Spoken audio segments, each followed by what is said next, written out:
Stepchildren told me to stop acting important in their house, so I stopped acting and took my importance, my support, and my financing with me. Their reality hit harder. Hello everyone. Welcome to Reddit Visuals. I used to believe that if you loved someone's kids hard enough, they'd eventually love you back. Now I know rent, Wi-Fi, and car insurance are sometimes the only truths people understand. I'm Mark, and for a long time I was the guy quietly holding up a house that everyone else thought was just there, like gravity, invisible, unquestioned, permanent. Until one night, my stepkids decided to tell me I wasn't important in the very house I was paying for, and that was the last night I paid to be disrespected. Right now, I'm sitting in my quiet 2-bedroom condo, drinking coffee that I bought with money I'm not spending on 3 other people who treated me like an ATM with a bad attitude. Meanwhile, the house I used to share with them just got its first tenant, a nice couple who actually appreciate having a roof over their heads. But to understand how we got here, I've got to take you back to when I first decided to step into a role I never actually signed a contract for. Stepdad, sponsor, emotional punching bag. When I met Lisa, I wasn't some lonely guy trying to buy a family. I was 39, divorced, decent career in IT security, and I owned a 3-bedroom house in a good neighborhood.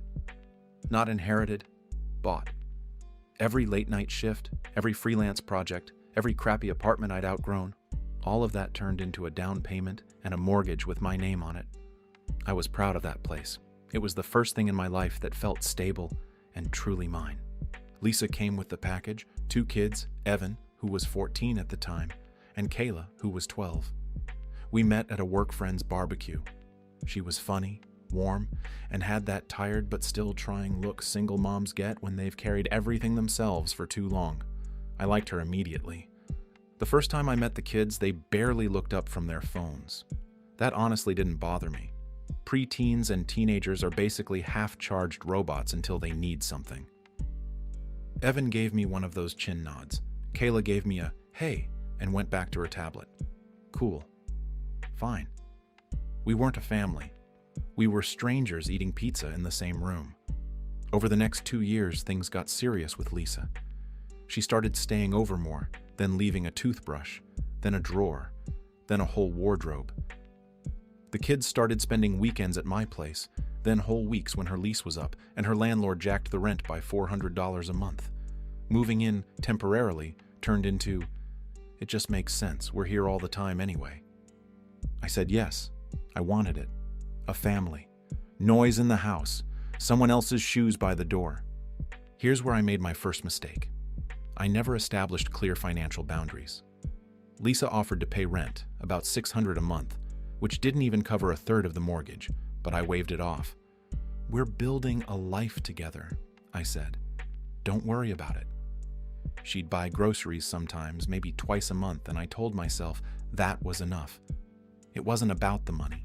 It was about love, partnership, and family. But here's the thing about unspoken generosity. People stop seeing it as generosity and start seeing it as the baseline. This is so much nicer than our old place, Lisa said one evening, curled up on my couch. Our place, I corrected, smiling. She smiled back. The kids didn't even look up. Evan walked into the kitchen one night, opened my fridge, and said, "Man, Mom, your new house is a glow-up." I laughed it off. "Hey, technically it's my house." He looked at me. Not hostile, just confused and a little annoyed that I'd interrupted his bit. "Yeah, but Mom lives here now, so it's basically ours," he said. Basically. That word will ruin your life if you let it. I paid the entire mortgage, property tax, home insurance, utilities, groceries, at least 80% of them, Netflix, Spotify family plan, Wi-Fi upgrade because 4 people streaming simultaneously murdered my old router. When Evan's car insurance came due at 17, guess who covered it so he wouldn't drive uninsured? When Kayla wanted a new laptop for her digital art classes, guess whose credit card took that $800 hit? Still, I told myself this is what dads do. Doesn't matter that I didn't have the biological title. I was doing the job. At first, it was small things. A little eye roll when I asked someone to rinse their dish. Sighs when I said no to DoorDash because we literally had food at home. Evan tells his friends on Xbox, "Yeah, Mom's boyfriend is being weird about the thermostat again." Boyfriend, not Mark, not the guy keeping the lights on, just background NPC energy. I let a lot slide. You know why? Because I knew what their biological father was like. I met him once at Kayla's middle school graduation. He showed up 30 minutes late, wearing a wrinkled button-down, still wearing his work lanyard, and smelling faintly of cigarettes. He sat next to Lisa, whispered something about crazy traffic, and immediately started scrolling his phone. Afterward, he patted me on the shoulder and said, "Nice place they got now. Must be cool having a house," like it was some kind of scratch-off ticket I'd just gotten lucky with. He paid child support when the state came knocking. That's it. No extras, no school trips, no braces for Kayla's teeth, no new cleats when Evan made the soccer team. That was me. And I wasn't even on the custody paperwork. Fast forward about 4 years. Evan is now 18, graduated from high school, working part-time at a retail store, but mostly playing video games and figuring things out. Kayla is 16, a sophomore in high school, deep into her art phase with expensive software subscriptions I'm paying for monthly. The house feels less like mine and more like an Airbnb I'm overpaying for while getting terrible reviews. There was a constant stream of their friends, doors slamming, music leaking under every doorway, cups left everywhere. I'd come home from work and find strangers on my couch, feet on my coffee table, my TV logged into someone's random Twitch account. I tried to be chill. I remembered what it was like to be young. But every time I asked for something basic like, "Hey, can you not leave open soda cans on the stairs? I almost died this morning." It was an eye roll, a sigh, a "God, okay, chill." Lisa's response was always the same. "They're just being teenagers. You were young once." I'd nod, but a part of me was filing away every little cut. The breaking point, the line you never come back from, started on a random Thursday. Nothing special, no holiday, no birthday, no big event. Just one of those days you come home more tired than usual and want your house to feel like a home. I walked in and immediately knew something was off. The house was unusually loud. Not just TikTok loud, party loud. There were 4 extra cars in the driveway, one blocking mine. Teenagers spilling out of the kitchen. Music thumping from somewhere deep in the house. I walked into my living room to find about 15 kids I didn't know sprawled across my furniture. Shoes on the couch. Someone sitting on the arm of my recliner that I specifically asked people not to sit on because the frame was already loose. One girl literally lying on the floor with my throw pillow under her head like it was some youth hostel. Pizza boxes everywhere. Someone had dragged my coffee table to the side to make more room for what looked like an impromptu dance floor. "Hey," I said, trying not to snap. "What's going on?" Kayla barely glanced at me from the arm of the couch. "We're just hanging out, relax." "Where's your mom?" "Book club with her friends. She said it was fine if we had people over." Now, I'm not a monster. Group of kids hanging out, fine. But I looked around and saw 3 things that set me off. First, my framed picture of my dad, who died helping me with the down payment for this house, was face down on the sideboard, probably knocked over and left there. Second, 5 empty White Claw cans are on my coffee table and kitchen counter. Not mine. I don't drink seltzers. Third, a kid I'd never seen before was trying to open my locked office door. "Okay. No," I said, voice steady but firm. "Party's over. Everyone who doesn't live here needs to go. Now." The room went quiet. That teenage quiet where they're not actually scared. They're just stunned that someone dared challenge the vibe. One of Evan's friends snorted. "Damn, Kayla. Your stepdad's strict." And Kayla, my sweet little almost adult artist whom I'd bought $300 worth of Procreate brushes for last month, looked up at me with that performative exasperation and said the sentence that changed everything. "Can you stop acting like you're so important in this house? Literally no one is going to die if we have people over. This isn't your kingdom." Someone laughed. Someone else muttered, "For real," under their breath. I swear I heard my heartbeat in my ears. "Say that again," I said quietly. She shrugged, emboldened by her audience. "You're not our real dad. You're always making rules and acting important like you run everything. This is our house too. You're just mom's boyfriend who lives here." Evan walked in at that moment, hearing just the tail end. He looked between us and backed her up without hesitation. "Yeah, man. You're always on some power trip," he said, loud enough for his friends to hear.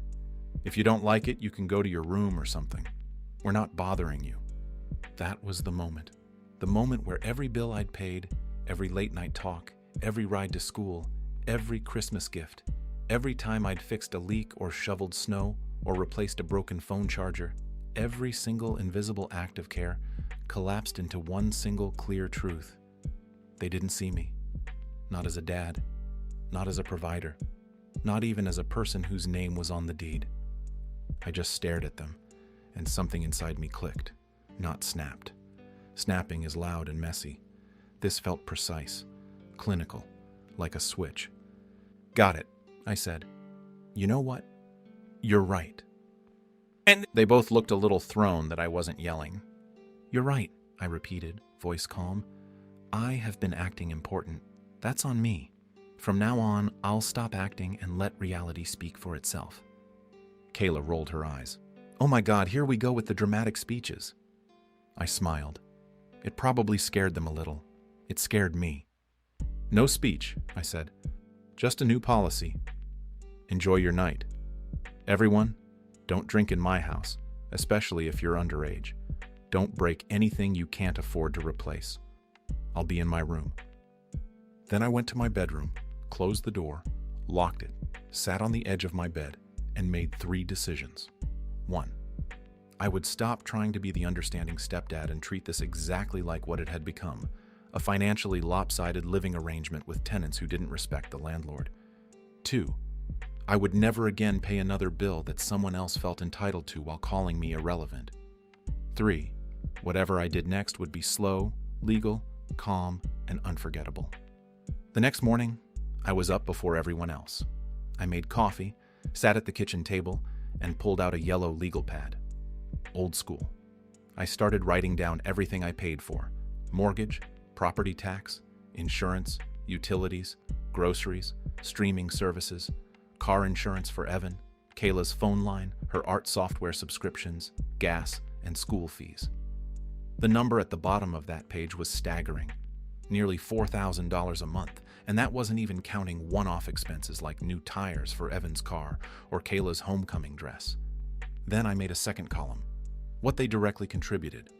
Evan paid for his own Xbox Live subscription and occasionally his own fast food. Kayla had a part-time job at a bookstore and bought her own clothes sometimes. Lisa covered some groceries maybe twice a month and had offered that $600 for rent early on, which I'd refused. That was it. Later that day, while Lisa was at work and the kids were sleeping off their party, I sat in my home office and opened my laptop. I pulled up my mortgage account, utility providers, insurance, and wireless plan. I had one simple rule moving forward. If my name was the only one on the account, it was my decision how generous I wanted to be. I spent 3 hours researching tenant rights, eviction procedures, and lease termination laws in my state. Turns out, even without a formal lease, Lisa and the kids had established tenancy. I'd need to give proper notice, 60 days minimum, but I decided on 90 to avoid any legal complications and not to be a complete monster. That afternoon, I texted Lisa at work. Can we talk tonight? Need to discuss house finances? She replied with a smiley and sure, everything okay? Depends on the conversation, I wrote back. At dinner, everyone was weirdly normal. Evan talked about a car meet he wanted to go to. Kayla complained about a teacher who didn't understand her artistic vision. Lisa looked tired and grateful that there was food on the table she hadn't cooked. When we were done, I cleared my throat. Family meeting, I said. Living room. Everyone. Evan sighed dramatically. Oh my God, what now? Everyone, I repeated. Now. They assembled, all 3 of them, like a very annoyed jury. I stayed standing. Better energy that way. So, I began. I've been thinking about what Kayla said last night. Her face went red. I was just mad, okay? I didn't mean. No, I said, holding up a hand. You were honest, and I appreciate that. You said I should stop acting like I'm so important in this house. And you're absolutely right. Importance shouldn't be an act. It should be reality. So I've decided to adjust reality to match how you see me. Lisa frowned. Mark, what are you talking about? I unfolded the legal pad and placed it gently on the coffee table. This is what it costs to run this house every month, I said. Everything from the roof over our heads to the Wi-Fi you guys live on. For the past 4 years, I've paid for roughly 95% of it without asking for much beyond basic respect. Clearly, that system isn't working. Evan shifted uncomfortably. Okay, so what? You want us to start paying rent now? In a way, I said. But more importantly, I'm done funding a lifestyle for people who think I'm optional. So here's what's going to happen, effective 30 days from now. I went down the list. Phone lines. I'm removing both of you from my family plan. You'll need to set up your own service. Car insurance, Evan. You're 18. You're an adult. You'll need to get your own policy or stop driving. I will not be liable for you anymore. Streaming services, premium subscriptions, Spotify, YouTube Premium, Kayla's Adobe Creative Cloud. All of that ends. If you want it, you pay for it. Lisa's eyes widened. Mark, come on. They're still kids. Evan is legally an adult, I said evenly, and Kayla is old enough to have a job and pay for the things she wants. They're both old enough to tell me to stop acting important. So they're old enough to learn what happens when the unimportant person stops quietly holding everything up. Evan scoffed. You can't just cut everything off like that. That's insane. Mom, tell him he can't do that. I turned to him. I own this house, Evan. My name is on the mortgage, the deed, the utilities, everything. Your mom and I share a life. But this structure, legally, financially, that's me. And since I'm just Mom's boyfriend who lives here, I think it's time we clarify what that actually means. Lisa tried to rally. This is extreme, Mark. This isn't how you handle family conflict. What's extreme, I said, my voice harder now, is being told I'm acting important in a house I've paid for entirely, while you three have treated it like a free hotel. What's extreme is working 50-hour weeks so everyone here can have what they need and being mocked for asking that my belongings be respected. I pulled out another piece of paper. This is a notice of lease termination. I'm giving you 90 days. 3 months from today, I need you three to find another place to live. The room went dead silent. Kayla's mouth fell open. You're kicking us out? I'm ending a living arrangement that doesn't work, I said, keeping my voice level. You told me this wasn't my kingdom. Fair enough. I'm taking my castle back. You'll have plenty of time to find something that fits your budget. Evan jumped up. You can't do that. Mom, he can't just throw us out on the street. Lisa looked at me, her face a mixture of shock and anger, and something that looked like betrayal. Mark, this is our home. It's my house, I said, and it was the first time I'd said it out loud without softening it. Home is something you build with mutual respect. I've been paying for walls while you three treated me like I was irrelevant. I'm done. Lisa's voice cracked. So that's it? 4 years together and you're just throwing us away over something a teenager said? It's not just what she said, I replied, and I felt the weight of 4 years pressing on my chest. It's the pattern. It's the eye rolls every time I ask for basic respect. It's Evan calling me Mom's boyfriend to his friends, like I'm some temporary guest. It's you telling me to let things go every single time instead of backing me up. It's all of it, Lisa. I've been invisible in my own house, and I'm done being the ATM you all forgot to say thank you to. The next 90 days were educational for everyone involved. At first, they didn't take me seriously. They thought it was a bluff, some dramatic midlife tantrum that I'd take back once I cooled off. But I followed through on every single thing. 30 days in, Evan's phone stopped working. He came storming into the kitchen, waving his dead iPhone like it was evidence of a crime. My phone's not working. No calls, no data, nothing. What did you do? I removed you from my plan like I said I would, I replied calmly, not looking up from my laptop. You're an adult. You can open your own account. I don't have money for a phone plan. I make like $9 an hour.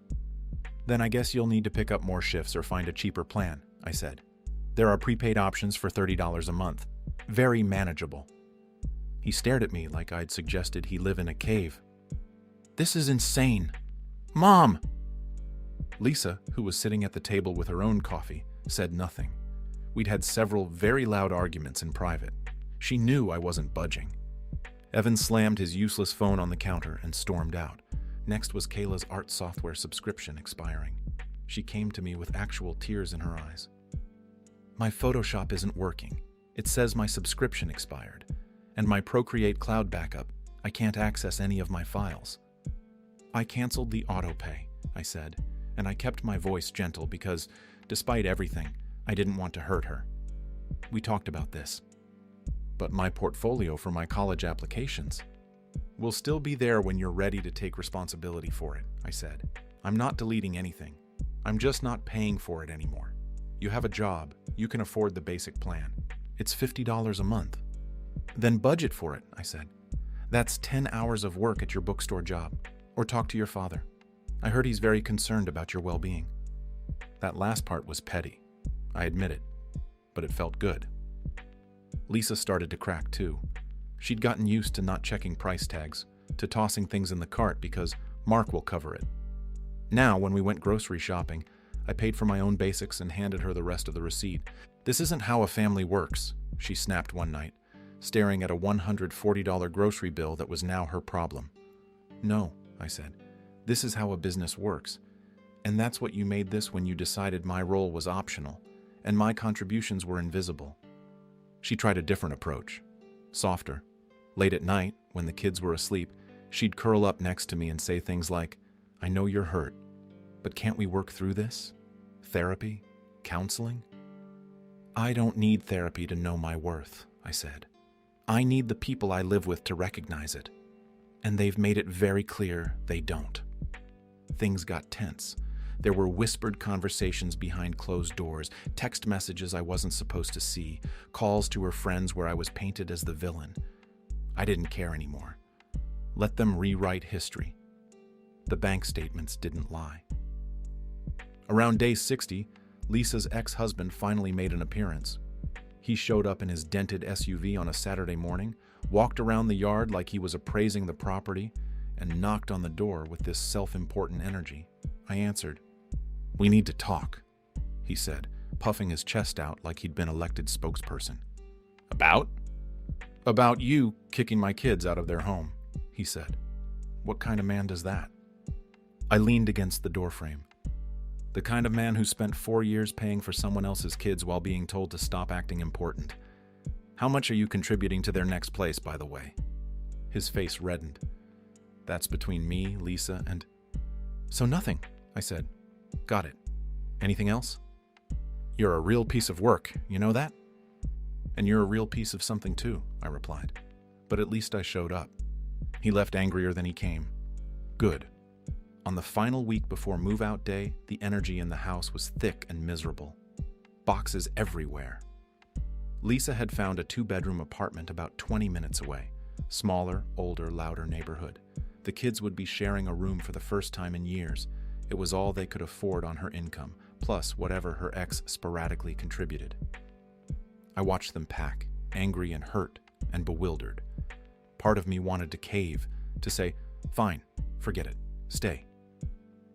But then I'd remember that moment in my living room, surrounded by kids who were happy to use everything I provided while laughing at the idea that I mattered.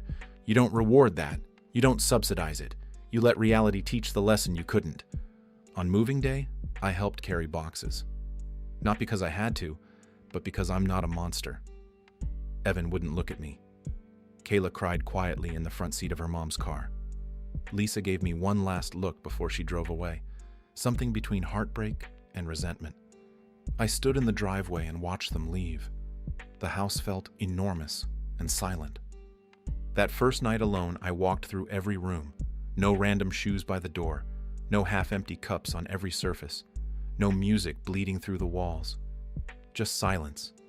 Heavy at first, then peaceful. Like taking off a backpack you didn't realize had 50 extra pounds in it. I listed the house for rent the following week. A nice couple in their 30s took it, both teachers, respectful, grateful. They signed a lease, paid a deposit, and treated the place like it mattered because they knew what it cost to have it. I moved into a 2-bedroom condo closer to my office. Smaller mortgage, no yard work, no ghosts of people who didn't appreciate me. My space, my rules, my peace. About 3 months after they moved out, I got an email. It was from Evan. Subject line. So, yeah. I almost deleted it. Curiosity won. He wrote, I get it now. I didn't before. I thought houses just stayed. I thought bills were just something that happened in the background. Rent is insane. Utilities are insane. Mom is stressed all the time and she cries when she thinks we can't hear. Our new place is small and the walls are thin and the neighbors are loud and I would kill for your stupid lectures about turning off the lights. I'm not saying sorry because I want anything. I just didn't understand how much you were doing.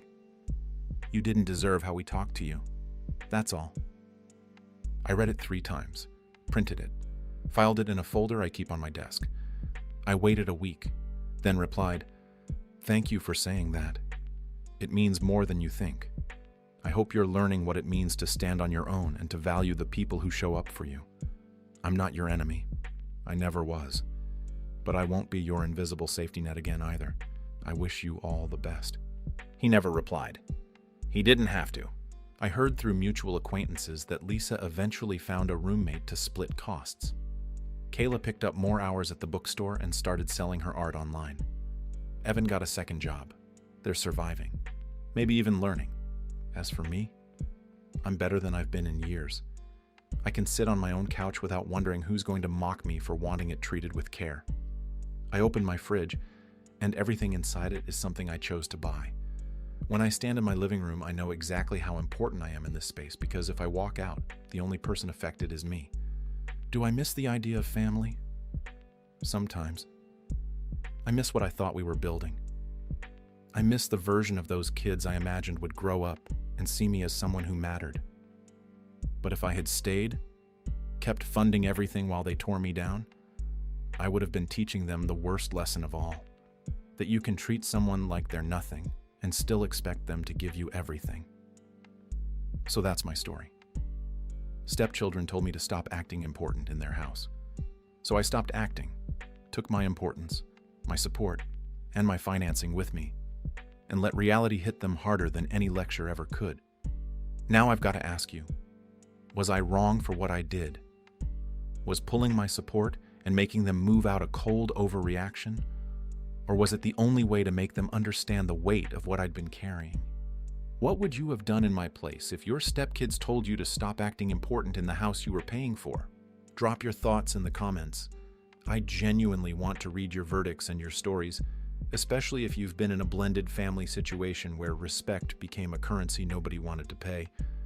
And if you enjoyed this story and want more Reddit drama like this, please don't forget to like the video and subscribe to the channel. It really helps Reddit visuals grow and brings you more stories to judge. Thanks for watching.